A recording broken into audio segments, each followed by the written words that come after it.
ഒരു ഇൻ്റർവ്യൂ ഒക്കെ കഴിഞ്ഞു, നിങ്ങളൊരു ഓഫർ ലെറ്റർ കിട്ടി, ഭയങ്കര ഹാപ്പി ആയിരിക്കുന്ന ഒരു മൊമെൻ്റ് ആയിരിക്കും. നിങ്ങൾ ഉദ്ദേശിച്ച തരത്തിലുള്ള ജോലി അല്ലെങ്കിൽ ഡെസിഗ്നേഷൻ, അത്തരത്തിലുള്ളൊരു സാലറി പാക്കേജ് എന്നിങ്ങനെ ഒരുപാട് കാര്യങ്ങൾ ആ ഓഫർ ലെറ്ററിൽ ഉണ്ടാവും.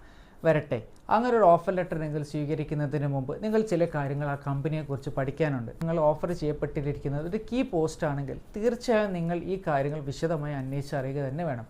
നിങ്ങളെക്കാട്ടി മുമ്പ് ആ ഡെസിഗ്നേഷൻ വേറൊരു എംപ്ലോയി അവിടെ ഉണ്ടായിട്ടുണ്ടെങ്കിൽ എന്തുകൊണ്ട് ആ എംപ്ലോയി അവിടെ നിന്ന് ലീവ് ചെയ്തു എന്നുള്ള കാരണം ആ കമ്പനീൻ്റെ ഏറ്റവും ഓൾഡസ്റ്റ് എംപ്ലോയി എത്ര വർഷത്തോളം അതിലുള്ള ആളാണ് എന്നുള്ളത്. ഫ്രീക്വൻറ്റ് എൻട്രി ആൻഡ് എക്സിറ്റുകൾ നടക്കുന്ന ഒരു കമ്പനിയാണ്. വിഷൻലെസ് ആയിട്ടുള്ള ലീഡേഴ്സ് ആയിരിക്കും മിക്കവാറും ആ കമ്പനിയെ നയിക്കുന്നത്.